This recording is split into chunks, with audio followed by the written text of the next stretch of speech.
मैं लखनऊ का रहने वाला हूँ। मैंने आज तक कोई मुसलमान लड़का लड़की नहीं देखी जो अपने बाप को अब्बा हुजूर कहता हो। मैंने तो नहीं देखा।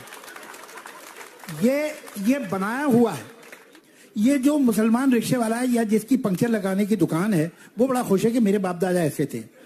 ये सब वो ये नहीं जानता कि उसका परदादा भी पंक्चर ही लगाता था। वो समझ रहा है कि मैं इनकी औलाद हूँ। और बाकी लोग जो हैं जो मुसलमान नहीं है वो भी कहते देखो मुसलमान हो तो ऐसा हो यार। अब ये हमारा पड़ोसी जो है वो पंक्चर लगाता है, वो कोई मुसलमान है? असल में तो ये है। तो ये जो मिथ है ये इसका क्रिएट किया हुआ है। अब शुक्र है अब कुछ मुसलमान टेररिस्ट भी दिखाए जाते हैं, तो अब ये कम से कम नवाबी तो गई।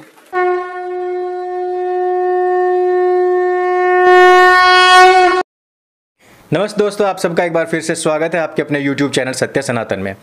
कुछ दिनों से मैं देख रहा हूं कि जब से सेकंड वेव आई है लगातार YouTube पर आपको ऐसी वीडियोस देखने को मिल जाएंगी जिसमें यह बताया जा रहा है कि नरेंद्र मोदी किस प्रकार से 2024 में और योगी जी 2022 में हार जाएंगे। अर्थात पिछले 7 साल के और 4 साल के जो कार्य उत्तर प्रदेश और पूरे देश भर के अंदर हुए हैं उन सबको साइड रख करके उन अफवाहों पर फोकस किया जा रहा है जो कि कांग्रेस और विपक्ष ने उड़ाई हुई हैं। वो सभी अफवाहें जिनको आंदोलन का नाम दे करके सड़कों को घेर करके लोगों को परेशान किया गया है। ये ठीक वैसी ही बात है जिस प्रकार से यदि किसी लड़की के साथ में दुष्कर्म हो जाए तो उस लड़की को अपमानित करके गांव से निकाल दिया जाता है।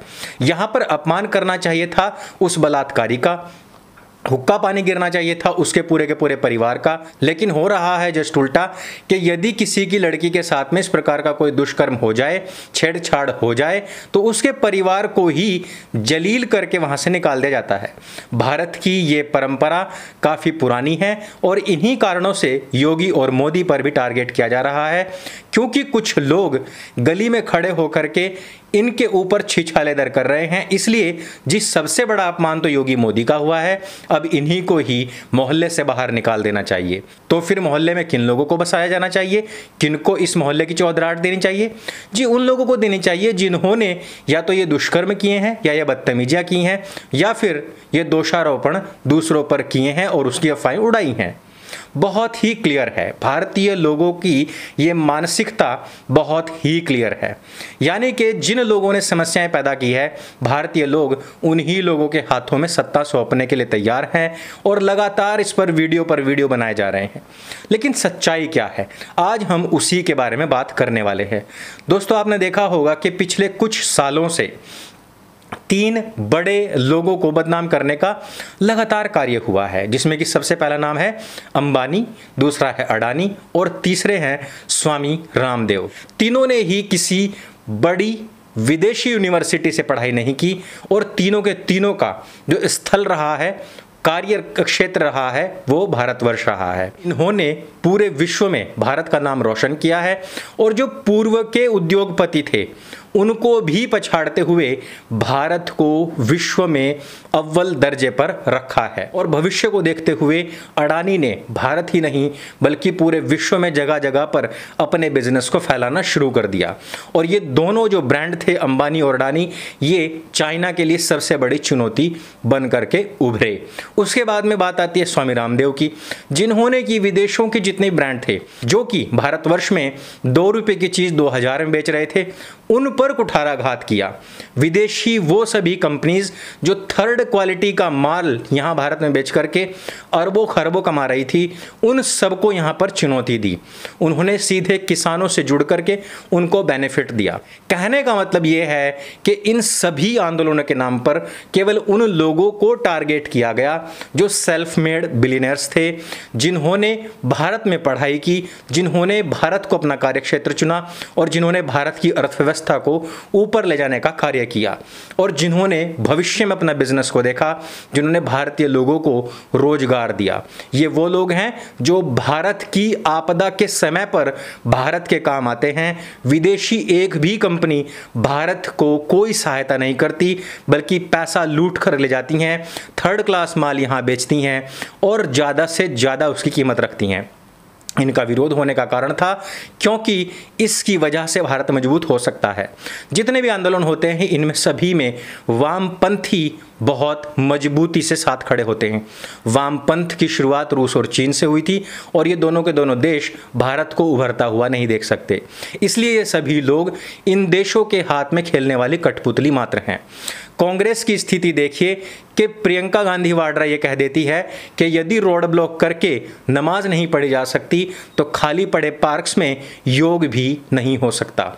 मानसिक दिवालियेपन की हद उस लेवल तक की है कि सुप्रिया श्रीनेत भाजपा के प्रवक्ता संबित पात्रा को गंदी नाली का कीड़ा तक कह देती है। अर्थात यदि वो गंदी नाली का कीड़ा है तो क्या तुम किसी अच्छी नाली के कीड़े हो? ये वही गंदी नाली के कीड़े हैं जिन्होंने 10 साल के लिए कांग्रेस को केंद्र की सत्ता से दूर कर दिया और जितने राज्य इनके हाथ में थे वहां से भी निकालकर बाहर फेंक दिया। अर्थात रस्सी जल गई लेकिन बल नहीं गया और महिला होने का पूरा दुरुपयोग करती हुई सुप्रिया श्रीनेत अभी भी अपनी बदतमीजी के चरमोत्कर्ष पर है। जिस प्रकार से आंदोलनकारी अपनी पोल खुलने के बावजूद भी उनकी बेशर्मी चरमोत्कर्ष पर है। लोग कह रहे थे कि मोदी जी विदेशों में घूमने के लिए क्यों जाते हैं। मेहुल चोकसी आज पकड़ा गया है और आप देख लेना, इस बात को लिख करके रख लेना, कपिल सिब्बल हो या मनु सिंघवी, यही लोग इसकी तरफ से केस लड़ने के लिए जाएंगे।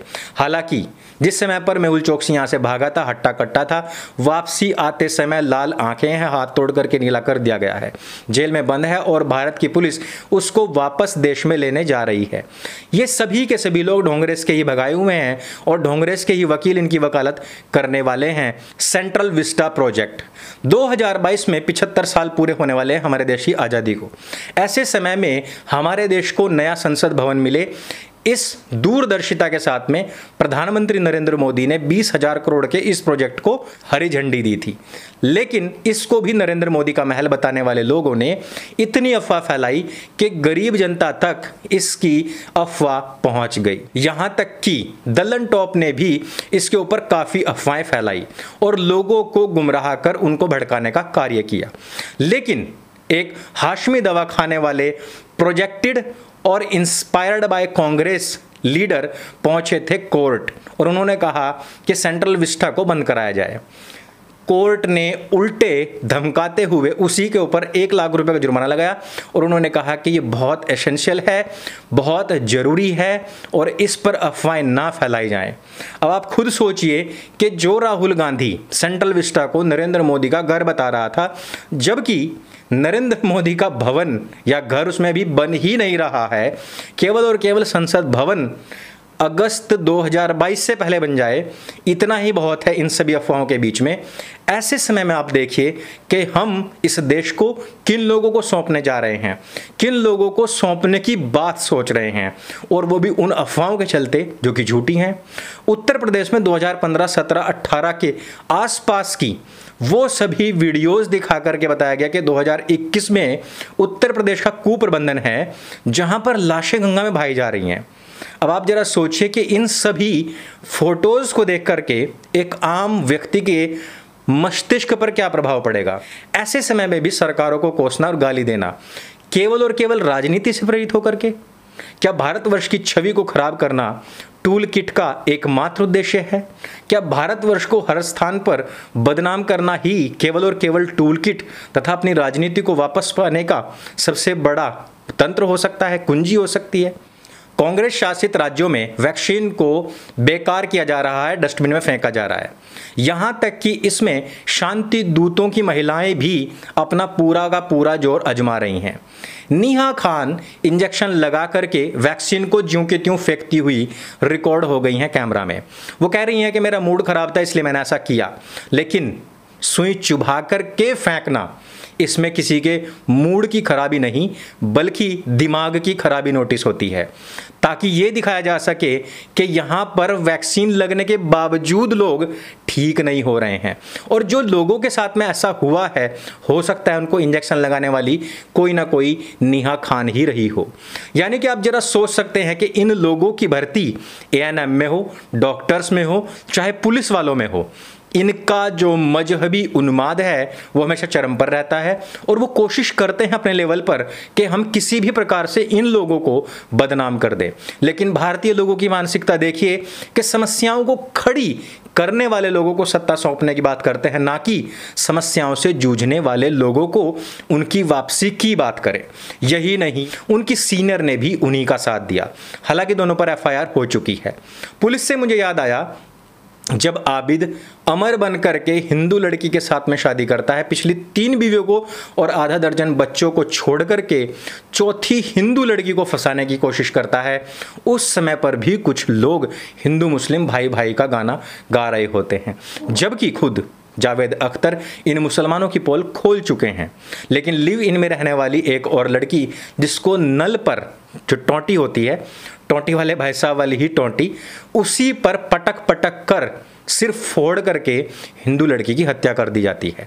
लेकिन टोंटी वाले भाई साहब हैं कि वो अभी भी कहते हैं कि लव जिहाद नाम की कोई चीज़ नहीं है, और जब हमारी वापसी होगी खुलकर लव जिहाद किया जा सकेगा। मुसलमानों को खुली छूट वैसी ही मिलेगी जिस प्रकार से मुजफ्फरनगर में हिंदुओं को मारने के बाद मुसलमानों को छूट मिली थी और आजम खान फ़ोन करके मुसलमानों को जेल से छुड़वा रहे थे। और भी बहुत सारी बातें हैं, बहुत सारी चीज़ें हैं। महीने का अंतिम दिन है, इसमें हम जितनी बातें करें उतनी कम है। आप लोग इन सभी जानकारियों को जन जन तक पहुंचाइए, क्योंकि ये नहीं होना चाहिए कि किसी लड़की या किसी भी घर के ऊपर लगने वाले लांछन के बाद में हम उन घर वालों को ही घर छोड़ने पर मजबूर करें। वक्त बदल रहा है, हमें अपनी सोच बदलनी चाहिए। इस प्रकार के लांछन लगा करके झूठी अफवाह फैलाने वाले लोगों की हड्डियां तोड़नी चाहिए और देश निकाला उन्हीं को मिलना चाहिए। आज ढोंगरेस जिस प्रकार से लगी हुई है देश को तोड़ने में, ऐसे वक्त में हमें एक भी वोट इस ढोंगरेस को ना मिले, ऐसी विचारणा करनी चाहिए। तो इस वीडियो में दोस्तों इतना ही। ये वीडियो अगर आपको अच्छी लगे, जानकारी से भरपूर लगे, तो उसके सबके साथ में शेयर अवश्य कीजिए। मेरे संग बोले सत्य सनातन वैदिक धर्म की जय। जय हिंद, वंदे मातरम।